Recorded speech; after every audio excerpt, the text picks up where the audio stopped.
And good morning. It is now officially my earliest start. I have a 2,500 elevation gain in front of me in about 5 miles. So it's going to be another steep one, the last big one before I get to Kennedy Meadows. So if I can get as far as I want today, then I'll be rolling in to Kennedy Meadows tomorrow and get resupplied and figure out the game plan for the rest of the trip, because I'm still not able to get through the Sierras in the condition that it is and the condition that I am. I'm old and injured. Anyway, so looking forward to today. Nice to be on the trail. Slept horribly because my mosquito bites were itching last night, but I didn't want to take a Benadryl because I knew I wanted to get up early, so there. So it's a beautiful morning. I love hiking in the morning. It's just getting out there.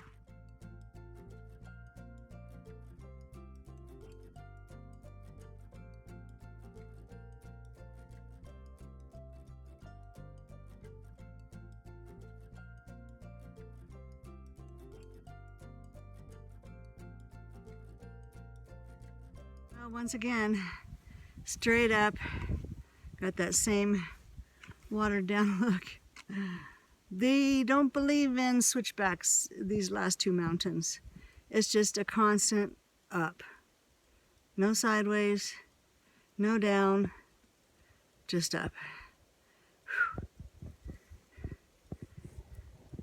But it's getting real pretty with all the trees. More shade, so I might not have to use my umbrella, but man, it's not even noon and it's boiling. I'm glad I started early today. Hiking through an old burn area, but between the lupin and that other flower, it is sweet smelling.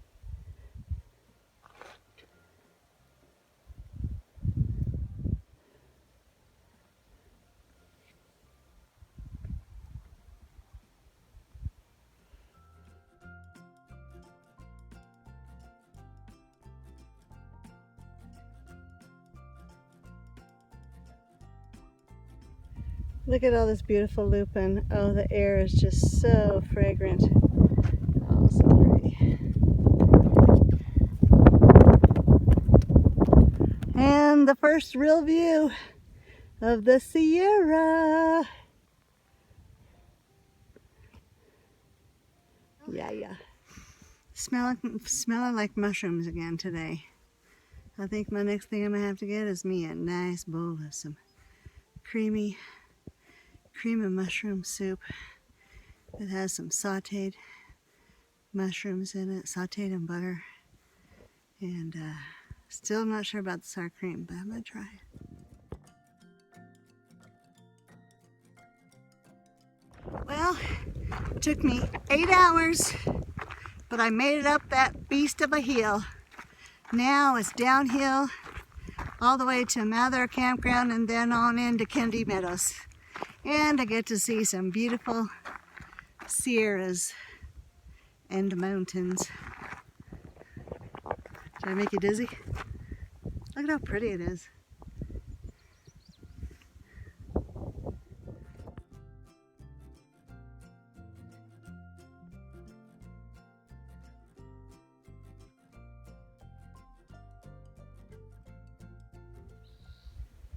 You having some lunch? You're so cute.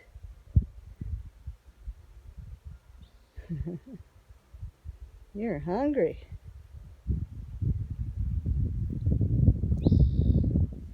Hungry. You're so cute.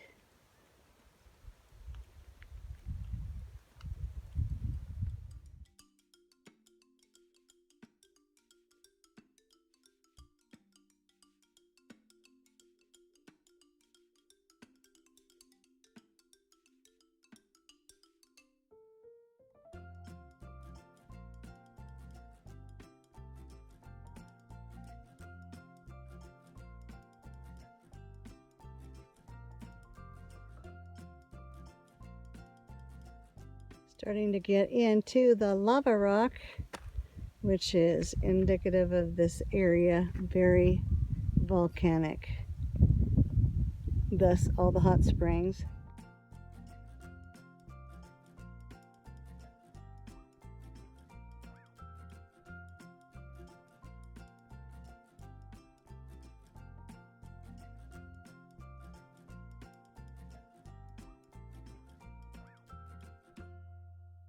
One of the things I really wish I could show you is all the different rocks. I know I've mentioned it many times, but if you're interested in rocks and need to collect any color, any style, any size, shape, it's just amazing. There's so many different kinds of rocks, and beautiful and sparkly and just all kinds. And I often just have to sit and look at all of them. There'll be different rocks, different minerals in one pile. So that's just something that I wish I could convey more on the film. But just imagine all the beautiful rocks. All those rocks. Ah, I know.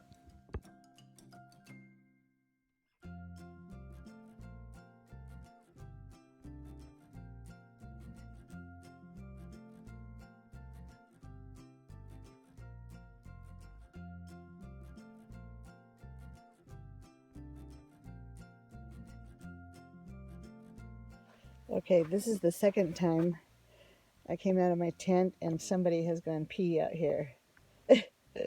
Marking their territory. I wonder what kind of animal it was.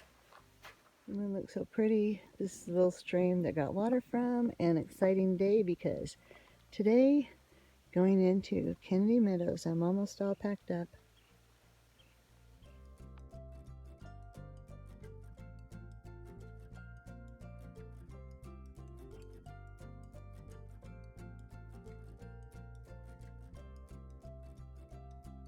Well, at first this morning it was very chilly, and now it's warm that the sun is out, of course. So getting ready to head into Kennedy Meadows, the end of the desert section. This is a big milestone. It's 702 miles, but it's considered the official end of the desert section and the start of the Sierras, even though Sierras already kind of started. And hopefully people will be there to clap me in when hikers come through.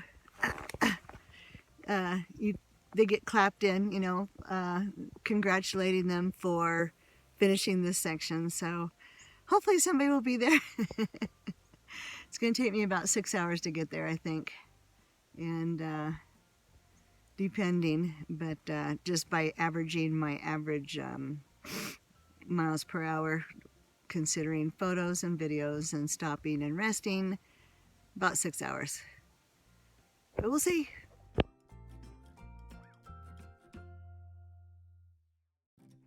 As I mentioned before, my foot has really re-entered the picture as far as something I need to pay attention to after going up those extreme steep sideways sections. It like re-energizes the sprain. I don't know.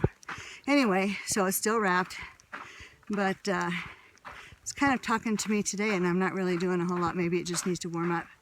But I think that I might take a 0 or 2 in Kennedy Meadows and let it rest, although it seems like when I'm not walking on it, it hurts worse. But I'm going to do a little volunteering, helping out at Kennedy Meadows if they need some help. I saw that there was a call for volunteers, so I can help there. And then move on to the next step. I've 98% made a decision which way I'm going to go, and I'll let you know when it is official.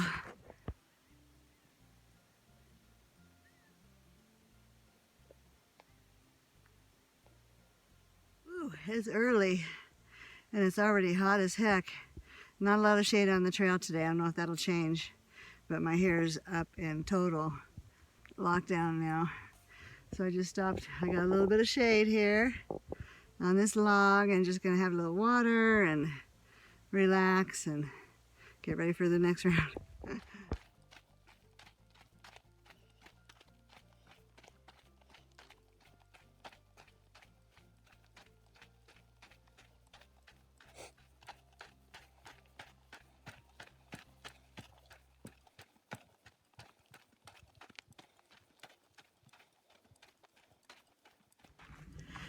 As I'm walking along here, I'm just, again, my mind is just flooded with memories.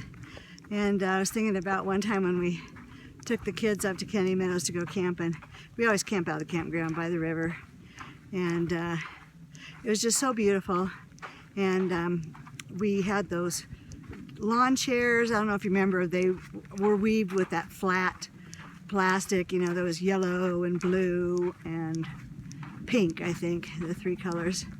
Anyway, so we had the ones that actually folded out so you could lay down and look up at the sky. So after dinner and let the fire cool down a little bit, we moved away from the fire and laid down and looked at the stars. And oh, the kids were just so amazed.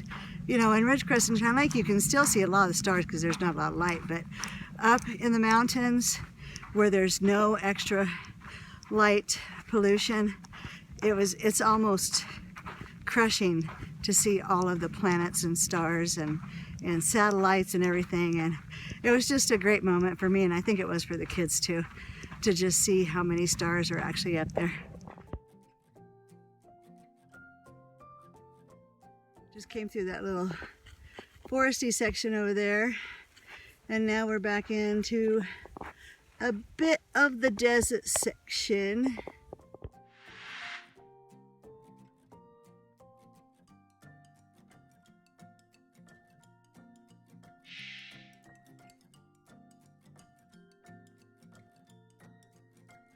But one of the funniest stories, when we took the kids camping in Kennedy Meadows, we've told this story often.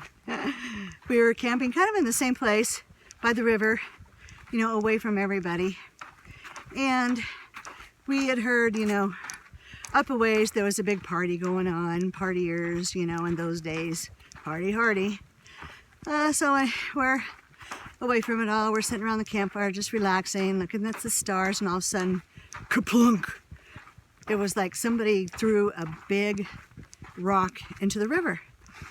And we go, okay. We yelled out, hello, somebody's here, you know. And then a few minutes later, another kerplunk. And we're going, okay. And Hal yells out, we're people here. We're camping here. No, he didn't say that. But he just tried to say, you know, hey, go someplace else. You know, we're family enjoying this spot. Then it stopped for a while. And then all of a sudden, kaplunk! Oh, God. Hal immediately yells out, I have a gun! Like that's going to deter anybody. So we heard one more splash, and then we thought, okay, that's it. So Hal gets up. Me and the kids are like cowering behind him, you know, going over to where the area is. We got the flashlights out.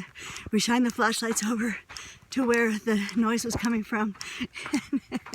It was a family of beavers jumping in and out of the water. And when they jump in the water, they just kerplunk. They made that big kerplunk sound. So we got a good laugh out of that anyway.